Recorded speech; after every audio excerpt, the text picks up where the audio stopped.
the way we do in Bengal. Welcome with Uttariyo.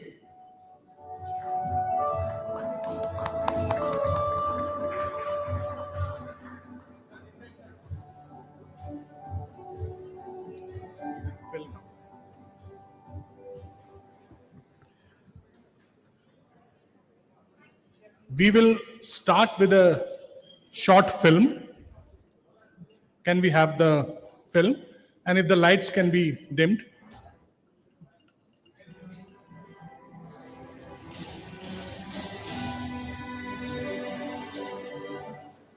In the heart of Jamshedpur, a young boy dreamt of stories that would make people laugh, cry, and see themselves in the world of cinema. Imtiaz Ali was never just a filmmaker, he was born as a storyteller. His journey led him to Delhi, where he studied at the prestigious Hindu College and later at the Film and Television Institute of India, Pune.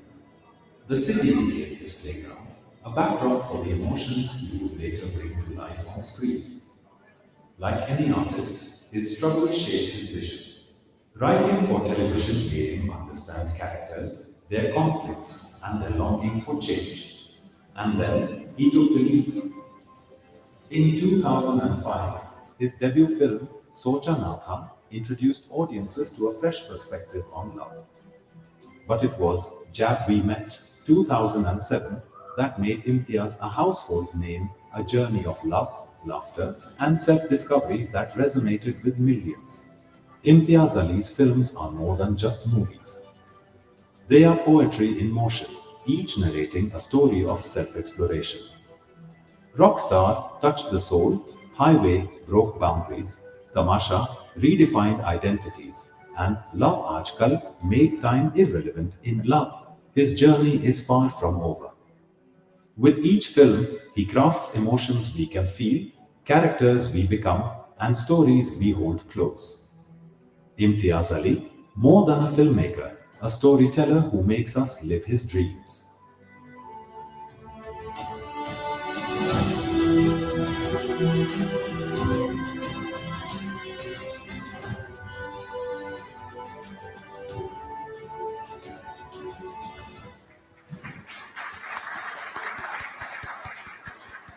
And we now jump into the conversation. I request Mr. Goenka to please start the fireside chat. Thank you. Thank you, Dr. Singh. Ladies and gentlemen, good evening. Today, I have the privilege of speaking with a storyteller who has redefined love, freedom, and self-discovery on the Indian screen. His cinema doesn't just entertain, it awakens. From Geet to Ved, his characters have lived in our hearts and questioned our souls. His films blur the line between the personal and the poetic, between reality and revelation. He's not just a filmmaker, but a seeker whose stories have helped a generation navigate their emotional chaos. A creative force who invites us to travel not just across landscapes, but to look inward.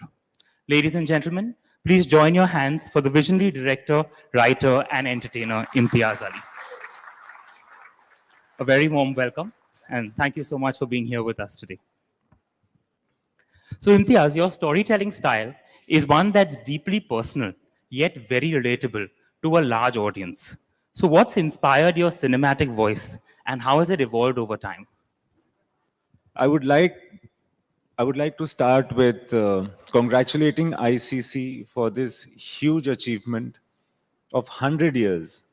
Thank you. Congratulations to everybody. A lot of people who have made this possible might not be here, but I think we should respect all of them. And I also feel honored to be invited here to celebrate with all of you. Thank you very much for having me here. Any excuse of coming to Calcutta is a great excuse. I'm very happy to be here. And good to meet you for the second time, I think. Yeah. And please convey my regards to your dad.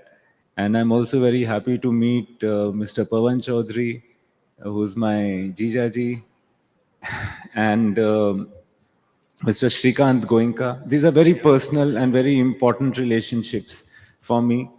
and for my father and for my family. And coming to Calcutta really feels like coming home. So, very happy to be here. Wanted to share my happiness. But your question was my inspiration. I feel blessed that I was interested in people. I think that holds the key to cinema and commerce. To be interested in people and to be able to imagine about their lives, to imagine about their conditions. I remember that if I used to see somebody as a kid also, and even now that trait has not left me. I meet somebody, and when they go away, I imagine or I think about what they could be doing now, what could have happened after they left. So then eventually I started to write all that down. Those became stories, and I'm still really doing that. So people are really the inspiration for my work. That's wonderful. And I think that's evident in the characters and the depth of the characters that we get to see in your movies. So absolutely, thank you. Also, whether you look at Sochana Tha, whether you look at Tamasha, all the films, they often explore a big theme which is around self-discovery. So is that a reflection of your own personal journey? It has to be. A lot of things that one does in their own cinema is retrospectively understood. I don't understand while doing it, but I do it in reflex. I do it because I feel like telling the story in.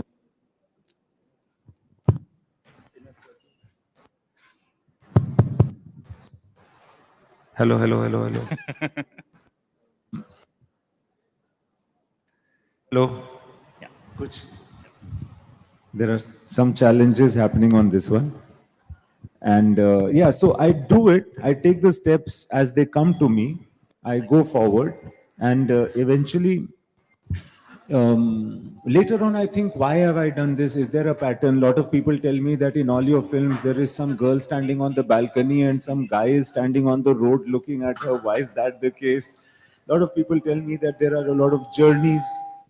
And then, because when I'm at a forum like this, I have to answer questions, I have to cook up some shit. But in trying to create fiction about why I do what I do, sometimes I stumble across the fact also. Fair. And then I think that this journey or this theme of self-discovery, if so many of my characters are going through it, I feel that maybe I am also interested in it personally. I don't know whether I am seeking answers, but I must be, because that becomes a common theme in many of my films. And I don't want to change something which is organically coming to me, so I just keep going on in that direction. And I think that's a very important lesson for us, is as we're on our journeys, to be very authentic and be very organic and not very artificial, if I could say so, right? Just because you think that's what other people may like. So I think that's a very important lesson. But tell me, what in your experience makes a film a true hit? Is it the story? Is it the star cast? Is it the music? The timing of the release? Or is it just something intangible which just resonates with the audience? What have you found to be that mantra? I feel that it is intangible, but you can reach this intangible not by an outward mathematical calculation, but by an insight into yourself. And to see that the service or the story that you're writing, the film that you're trying to make, is it really a piece of yourself? Is it something authentic? Is it something unique? And is it something that you have and you value within yourself and that you can give to others? I feel if that is the case, then there is a certain power that is unleashed to the process, and people, you yourself start to follow that story or that dream with greater ferocity, and other people also join in with greater enthusiasm, and then you maybe are walking towards something that might be successful because it might resonate with the audience. If it does not resonate with you, if it does not resonate with the people that you're working with, the first circle that forms around you, it has almost zero chances of resonating with the audience. So it's almost like Kabir says that, you have to look inward if you want to search for God. Yeah. In this case, the audience is the God, or I think the service that you do for it is the God. Absolutely. And in fact, you kind of answered my next question, which was going to be, what does being authentic mean to you? So, yeah. Yeah, I guess we are always thinking about what the audience will want. There are always discussions about abhi to, 2-3 films happen, and suddenly a Pathan and a Jawan will happen, and then people will feel that action films of a certain type are working, so all of us should start making action films. Some love stories will work, and then everybody will think that this is what the audience wants, and then we kid ourselves to believe that we are some mathematical or economic analysts, and we will study the trade and all of that and make a strategy of what kind of film to make. But the point is that we are not.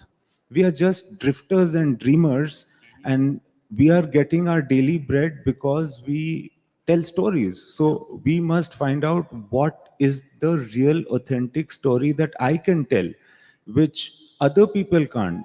What is it that is of interest in me? What is precious in me? And try to take it out.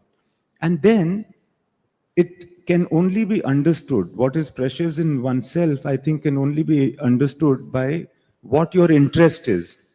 What you feel passionately about is what is authentic in you. And that leads me to the next question is you spoke about Jawan and Pathan and etc. And then you're trying to figure out what is the secret mantra. People in the industry kind of do that. So how do you balance, the commercial pressures with artistic integrity in a world that basically demands box office numbers? And of course, your films have all met and surpassed any expectation, but even so, how do you kind of balance that? As I'm saying, you have to focus to what you think is good and authentic. And usually, if you are interested in it, other people will also be interested in it. But you should also listen. So as much as one believes that filmmaker makes the movie, it's actually the whole community or the whole unit of hundreds and hundreds of people that make the movie together, and it's a very collaborative process. At no point of time, or very few times, am I alone in the process of filmmaking. And one must listen. The most important thing, I guess, for a director to do is to listen, because he is also in front of so many talented people, and for them to flow into the work that the director is doing, the director must listen.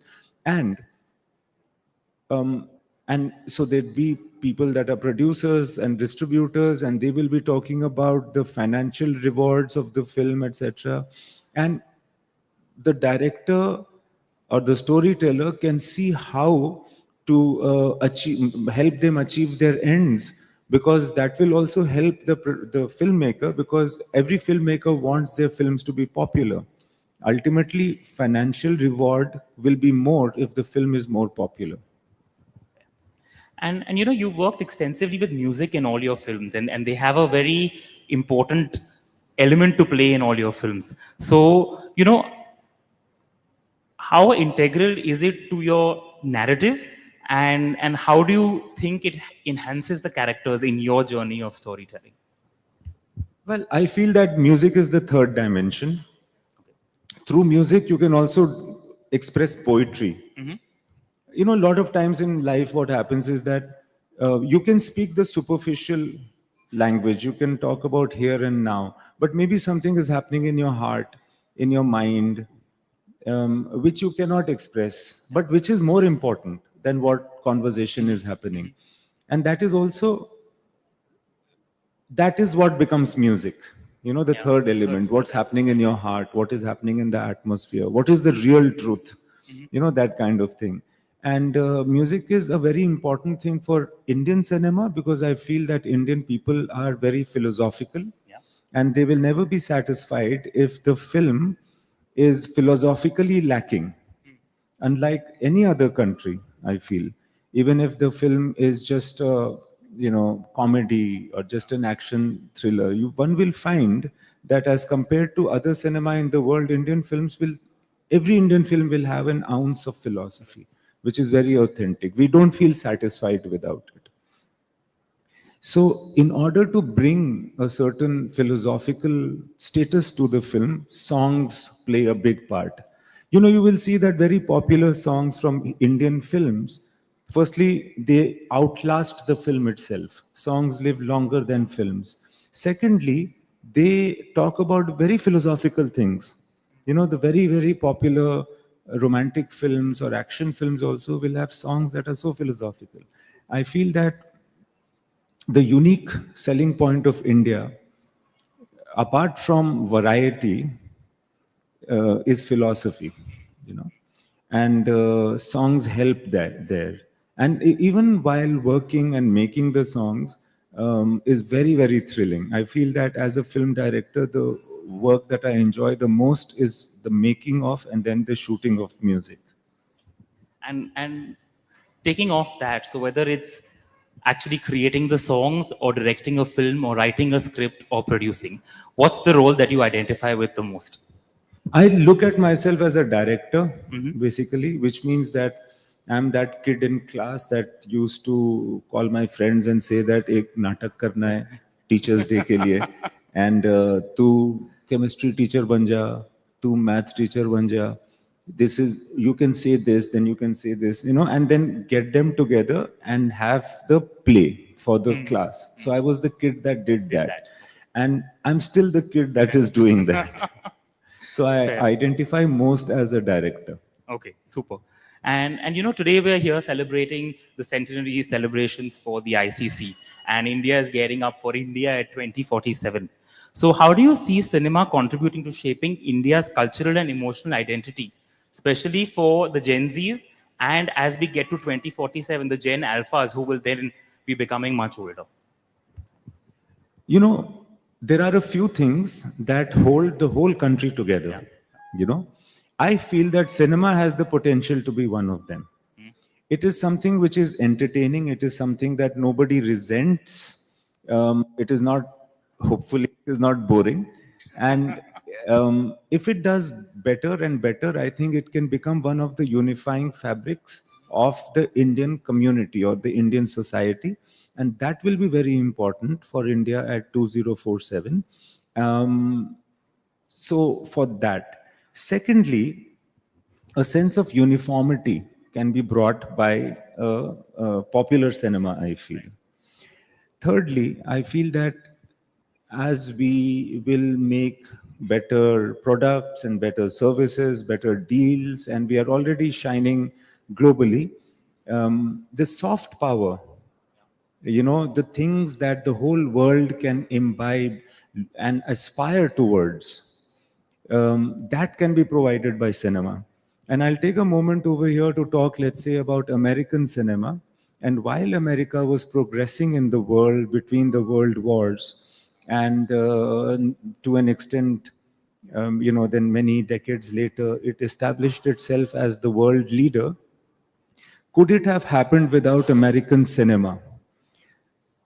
Could it have happened without people trying to be like American movie stars, trying to sing like American pop stars, trying to buy the goods that were seen like chocolates and like cereals and things that have been shown in American movies have become household items in the farthest, remotest corners of the world. And as we are now realizing, it's not because of great health benefits. It is the soft power of movies that have made the whole world desire those products, desire those services, that way of talking, that language, those clothes, fashion, everything, right? So I feel that there is everything in India to look up to. I feel there is everything in India for the world to aspire towards. But it can only be brought together, or it can be brought to the fore by popular Indian cinema going abroad. And also, not only abroad, but India in itself is such a huge market. To be internally popular, when we are looking for role models, let's look at ourselves. Yeah. Let's look at what we have. And also, there's one big thing. Sometimes I fear that that as we get more and more into media, as we get more and more isolated, as we get more and more convinced that everything that we see in our bubbles is the absolute and the only reality, cinema can take you beyond that. Cinema can take a person who lives in Bombay and show him or her what happens in a village outside in somewhere in Tamil Nadu. Okay, they can and present the opportunities and the width and expanse of India. I feel as you know, some again I have a fear. Sometimes one feels that in America there are jokes about, you know, kids can't point out to, you know, USA in the globe of the world. They feel New York is the capital of their country. You know, they have all kinds of things. They don't know the spelling of their own cities and things like that. I don't think. I mean, it just sounds that this should not happen in India. So for Indians to know India is also very important, which cinema can do. So I think cinema apart, and the key thing is entertainment. If I knock at your door and say that I'm your enemy, you will not let me in. But if I knock at your door and say, hey, I'm your friend, I've come to tell you a story or to entertain you, you will open the door. So cinema can be that friend. Absolutely. And just taking off, you know, what you said about the US and back in the 1930s, 40s, 50s, what they did with their films and kind of, you know, took it to the globe and actually impacted global thinking, is how do you think Indian cinema can play that role in the next 2 decades? Well, firstly, to make, you know, like we were having this discussion about what is authentic to a filmmaker. We have to see what is authentic to Indian cinema. And for filmmakers like myself to make things that are authentic to me and to the country, and to present it to the country and the world with a certain positive messaging that the world is watching, you know. And while we are concerned about our individual successes, let's also be concerned about the success of the entire society and the polity that is India, you know. Because individual success can only be limited, you know. When the whole nation moves forward, everybody benefits. So to be collaborative of that is very important, I feel. And you know, talking about bringing the nation together, our honorable Prime Minister recently held Waves, right, where he got some of the brightest minds in the film, media, and entertainment industries under one roof. So, how do you think businesses can take forward this vision of the Prime Minister to build this as an industry, not just for India but globally? And how do you think we can help shape narratives through this? No, as I am saying, firstly, for filmmakers, no, we have to be a bit more aware of people, of the country, of the land, than regular people. The more we are aware, the more we know the stories of India, we will be able to project those stories, those themes through our own stories. I'm not saying that this is. I mean, for my own growth, I have to contribute towards the nation growing, because one success will encourage the other success. Things will not flower in vacuum. So I feel that to be country focused, I mean, you have to be country focused. What is the country? The country is the people that you're making the movie for. If you want to reach out to them, then you are already reaching out to the country, you know. So I feel that films can contribute a lot to you know, the progress of the country, and for the country to take its steps to be the global leader that it will definitely be at some point. Absolutely. And you know, looking at your films, I feel like you've created Indian cinema's most memorable female characters, whether it's Veera in Highway, Geet from Jab We Met, Meera in Lavaj Kal, Tara in Tamasha. So how do you approach writing women so authentically? I think it comes from fascination. Okay. Sometimes I feel that since I didn't have a sister, since you know, I've grown up in a very strictly boys kind of an atmosphere. I was in a boys' school and all of that. for a long time in my life. I was always looking at women with a lot of fascination. The other reason is that the women that I have met in my life, whether my mother, sisters, cousin, and everybody, they have been very interesting and intelligent, and also I feel that they were very exciting to me. Yeah. By comparison, I felt that men were a bit unidimensional. True. But women always had this layer of. I always felt that women are smarter, and I guess that's what comes across in my movies, because women are more exciting. Right. They can lie, they can complain, in a way. They can do something wrong in a way that the guilt passes on to the watcher. And somebody can be convinced that it is their mistake, while the mistake could be hers. So as a man, I was firstly trying to not be the victim of that. And secondly, I thought this is an interesting thing to bring to movies. Let's expose them. I think having a mother, a sister, a wife, and 2 daughters, I think I totally agree with you. But I also agree with what you said. I think they are far more intelligent than any of us men. So, absolutely. I think, unfortunately, society, the whole world, has not been, I'd say, completely balanced in terms of gender. Indian society has also not been. We are walking towards a place of greater gender equality. We are still not there. So since women have had to go through greater pressures, greater repression, greater injustices, they have had to become smarter. And that is why they are more fascinating in cinema. Absolutely. So, looking back at all the movies that you've made, right, and the characters that you brought to life, which is one film or character that has left a lasting emotional impact on you personally?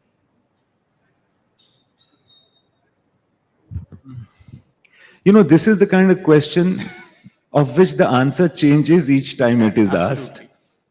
Right now, when you mentioned this, I'd suddenly thought Jordan flashed in my mind. This is the character in Rockstar who is so dumb that he doesn't understand what he himself is feeling. And what he wants to express, he cannot express. It's only in his songs and through the music that he can at least reach his own emotion. So that is something, like I remember when we were making Rockstar, we were very emotionally charged. That must be an indication of something. Yeah. And was there ever a moment where a film of yours didn't turn out the way you'd envisioned it? It was very differently perceived versus how you thought it would be perceived. And how did you deal with something like this? Well, that happens all the time. I don't think any movie of mine has been perceived in the way that I had thought that it will be. And so now I don't even, I try to not have a perception about how it will be perceived at all. Because I remember when, let's say, Tamasha came out, the audience was so divided that some people were almost angry with the film, and some people thought they had just, their lives changed. They left their jobs. They changed the course of their lives because of this one film, which was also a matter of great, responsibility and almost fear for me. But it was very divided.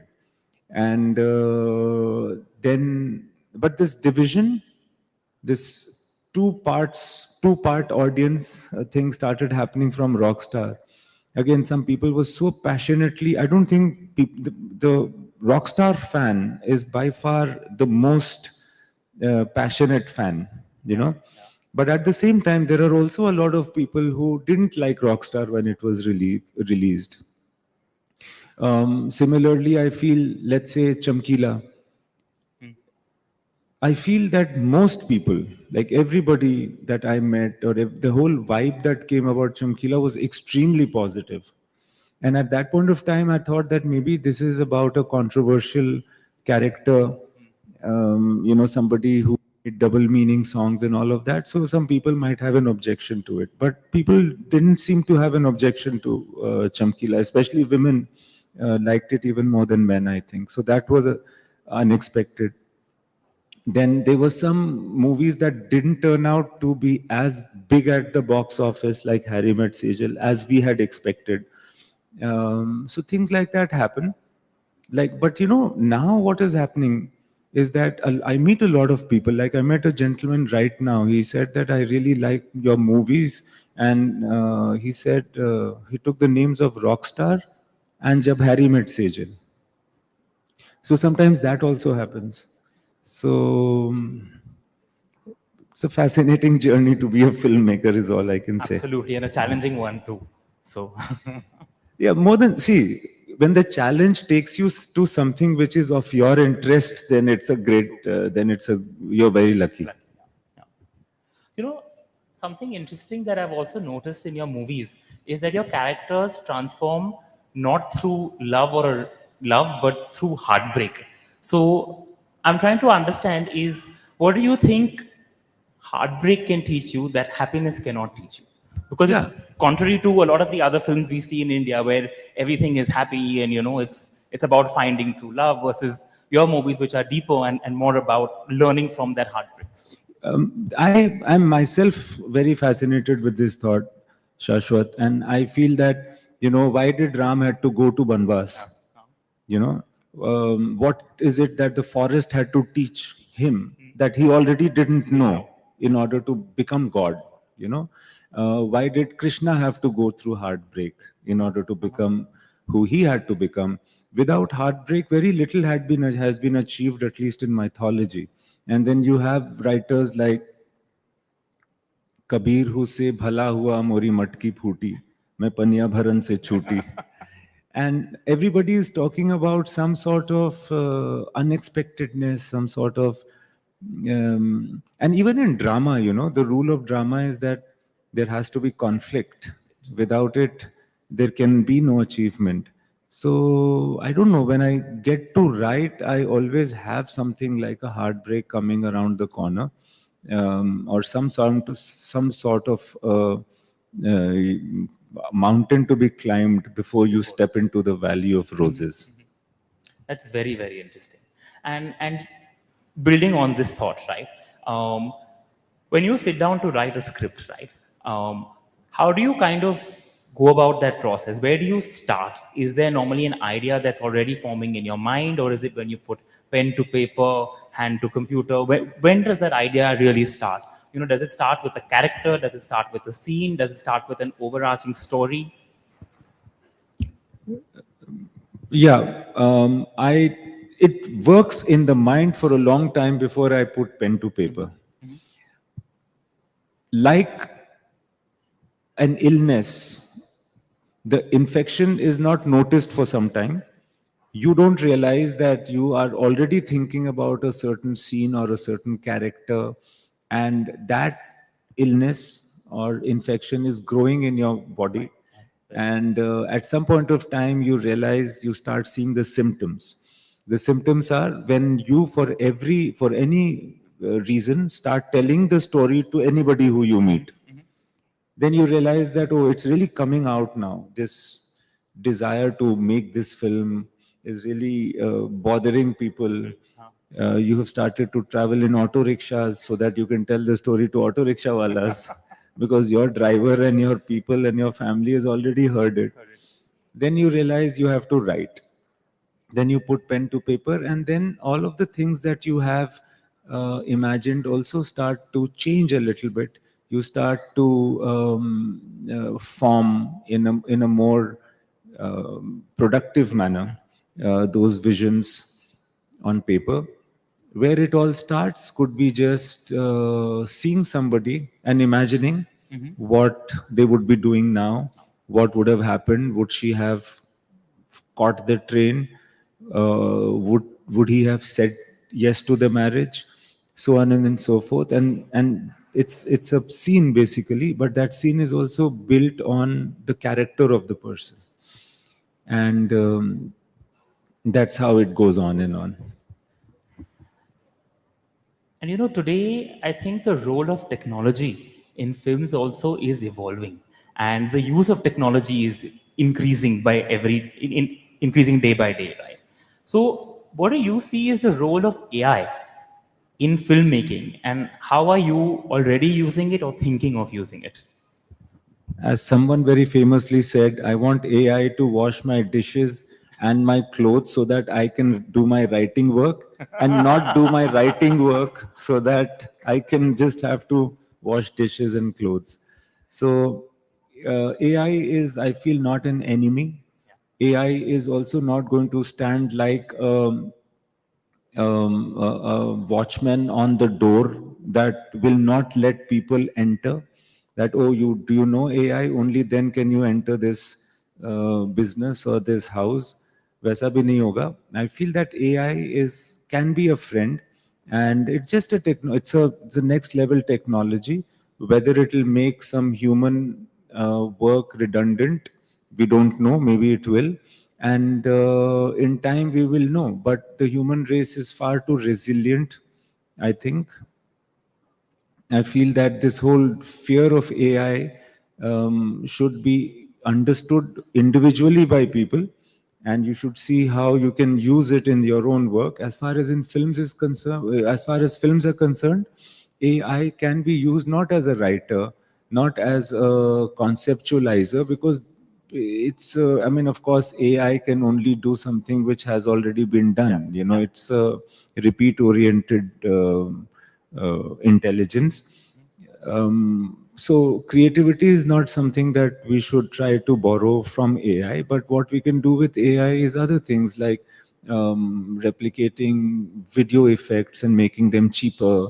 Things that have costed technically, traditionally a lot can be reduced, and things like that. Technologically, we can use AI very well. Absolutely. And I think it's very interesting because, every industry, and I think everyone here in the room is seeing AI impacting their business or industry, and also at the same time are using AI in some ways to become more efficient. So it was very interesting to hear your thoughts on that. Before we open up for some questions to the audience, I want to do a quick rapid fire with you, right? So one character from your films that you love to meet in real life. Tara. Fair. And why? Tara Maheshwari is from Calcutta. Her father owns a tea estate. I feel if I meet her, and tea estate is in Darjeeling, that tea that I like, so I'd like to meet her. Maybe I'll get some tea from her. And I feel that the Darjeeling tea industry is going through a lot of crisis. And if there is anybody here who can help, please do, because we all can't live without Darjeeling first flush tea anymore. If not in films, what would you be doing? I would be a retired basketball coach by now.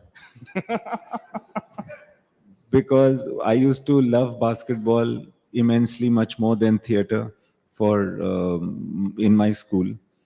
And my coach didn't understand why I go and do theater plays and all of that. But if I had gone in that direction, then by now, at this age, I would have been not even a coach.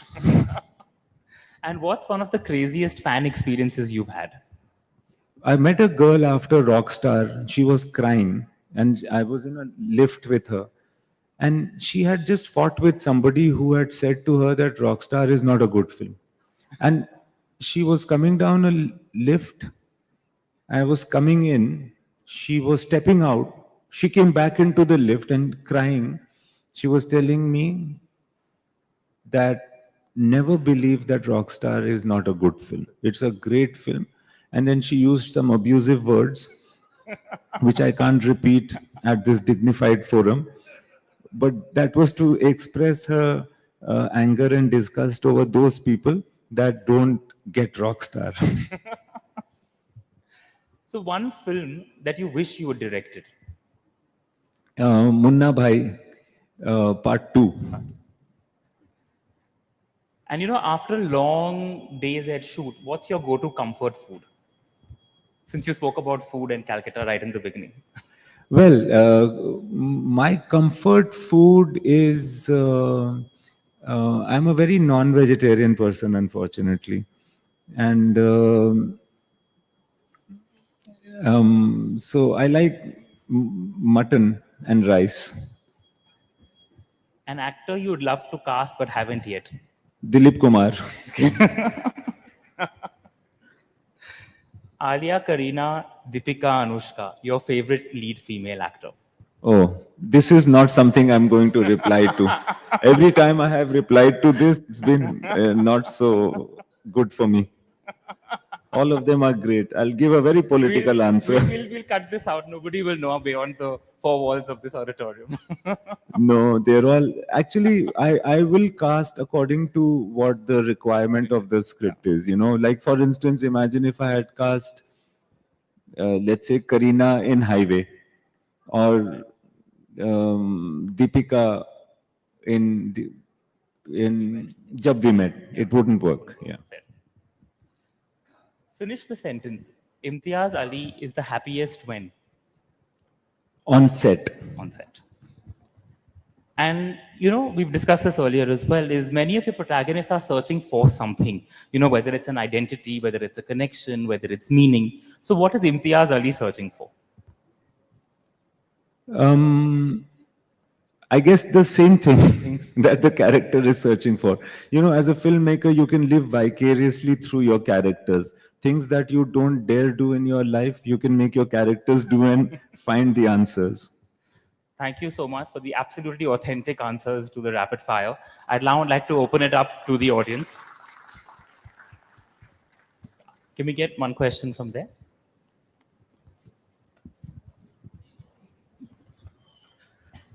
Good evening, Imtiazi.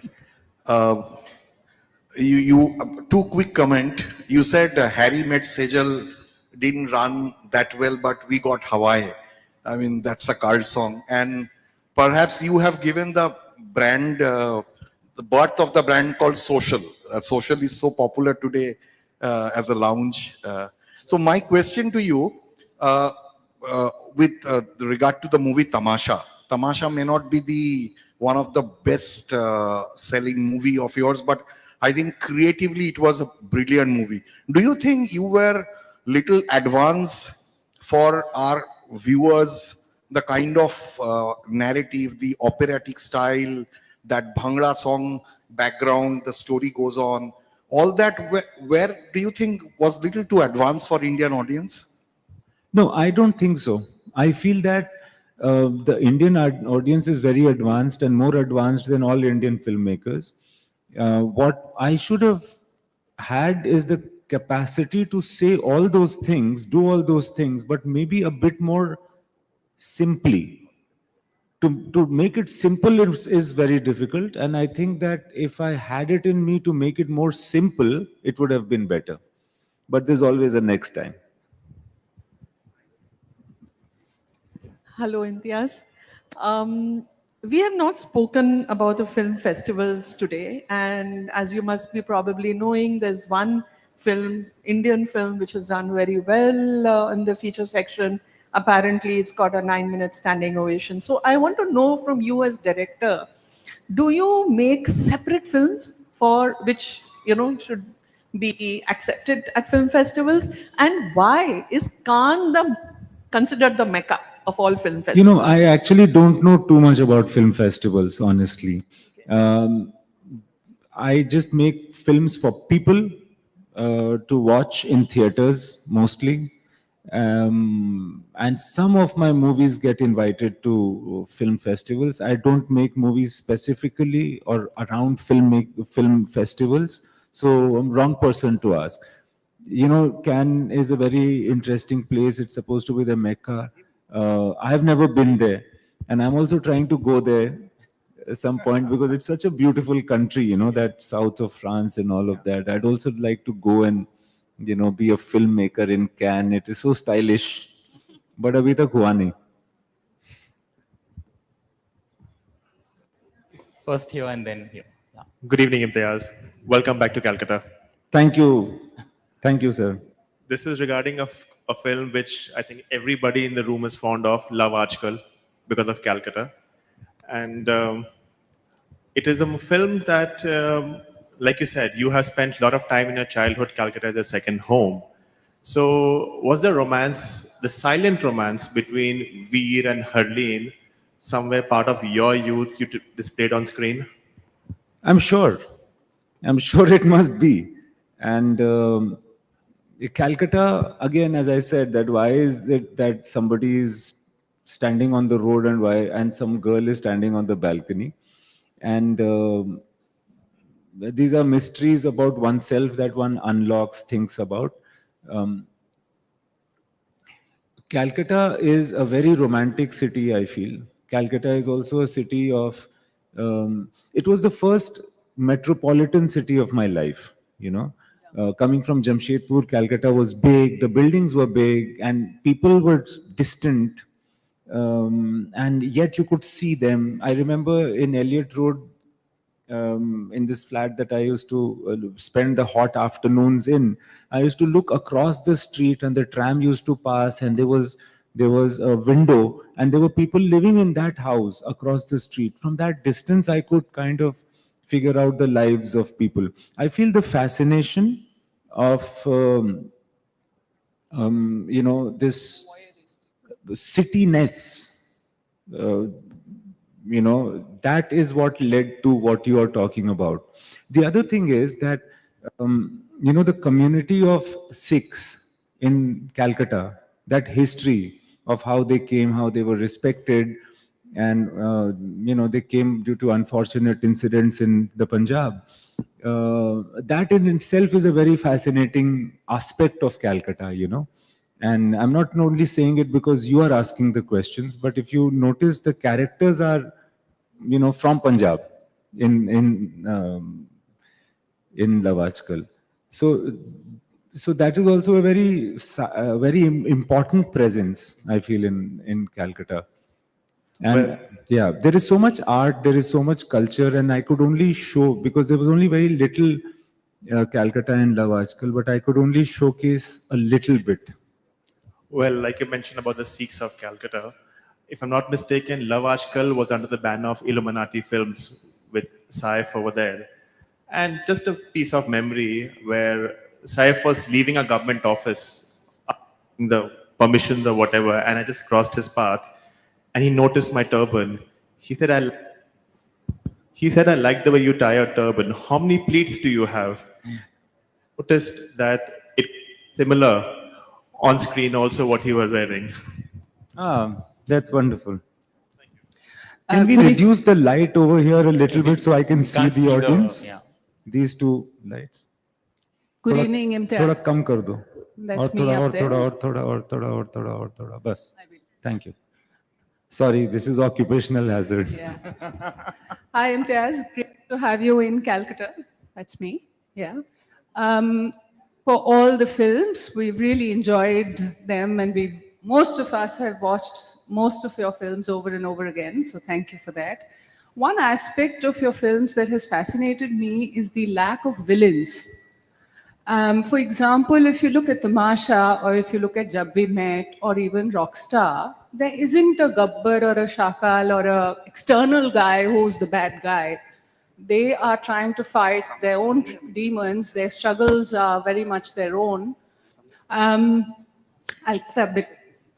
Yeah, funny situation. Yeah. Carry on. I can't see him. Yeah. Sorry you had to see that. So staying with the question, has that been subconscious? Has that just been evolution of cinema? Is it a reflection of society that more and more of our villains, our struggles, our search, our justuju is inside us and not necessarily from the outside? You have answered the question that you have asked. It is. But I'll tell you a funny story that happened. When I was trying to make my first film, Socha Na Tha, the producer told me, I went to a producer and he told me, he instilled this fear in my heart. He said, "Ye picture to kaisa banega? Because isme villain nahi hai." So, because you see, if you make a love story, what is the barrier? The father. Jen. So he said the biggest love story is Mughal-e-Azam. In Mughal-e-Azam, there is a barrier. The barrier is Mughal-e-Azam. Dilip, the Akbar, itna bada villain hai. Therefore, to cross that is the journey of the love, and therefore the love story. But तुम्हारा picture में तो कोई villain नहीं है तो and love story कैसा होगा and all of that. And I was very scared. I thought he was right. But I had already written this film, so I had no other option but to try to hawk it and sell it in any way. So then, when I went to other producers, I started, actually to him only, I instinctively said, but here, sir, the hero is only the villain. This guy, Viren, is the villain because you see, he comes up with certain ideas that become a problem for him himself. And doesn't it happen in life? So yes, sir, all this that you are saying and that what we understood about the evolution of society, about the evolution of cinema, is all true. But again, in order to sell the film, I was saying all of this thinking it is a lie. But now, yeah, I feel that the obstacles are all within ourselves. And now, again, this is happening. So, Speaking of obstacles. obstacles between us. This is a good love story. Thank you so much. Good evening, sir. Welcome to your city. I am Upali from Anandabazar Putrika online. तो आपके पास तो मेरे लिए बहुत कुछ questions है, बहुत सारा क्वेश्चंस है आपके लिए, लेकिन मैं फर्स्ट आपको पूछना चाहती हूँ कि आपने पहले भी बहुत बार बोला है जब वी मेट और लव आजकल 2 नहीं बनाएंगे, तो तमाशा 2 बन सकते हैं क्या सर? तमाशा 1 का ही बिजनेस बहुत मुश्किल से पूरा हुआ था. 2 का तो अभी चांस नहीं है. नहीं, तो I'm not so interested in making any 2.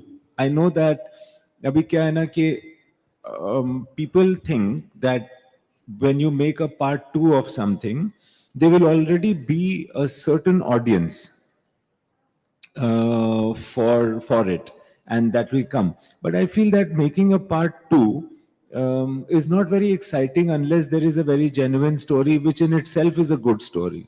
So I think I am always more interested in making a new story rather than going back into a story and trying to see that उसमें कोई जान बचा है कि नहीं, and try to flog that tired donkey and make it do more work. Yeah.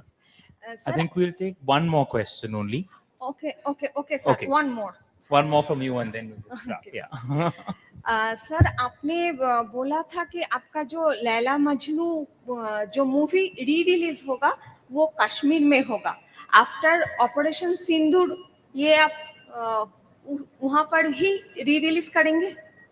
नहीं, वो तो री रिलीज हो गया ऑलरेडी. बहुत ऑपरेशन सिंदूर के बहुत पहले कश्मीर में री रिलीज भी हो गया, पूरा देश में री रिलीज हो गया, काफी बिजनेस किया. अब वो लोग उसका सक्सेस से इन्फ्लुएंस्ड होकर के उसके प्रोड्यूसर और डायरेक्टर एक नया पिक्चर बना रहे हैं. आप वो देखना जरूर.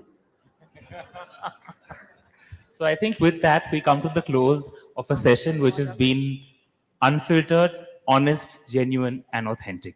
So Imtiaz, thank you so much for this lovely, lovely session. Such an honor to have you. Thanks a lot, Shashwat. Thank you.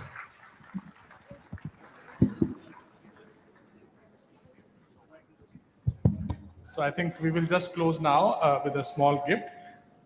I think you don't have to think about Tara now. What we are gifting you is Darjeeling tea.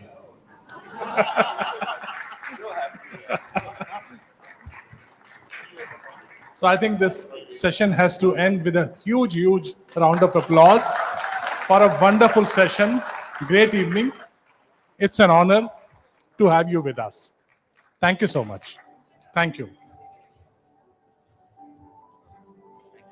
Thank you so much. I think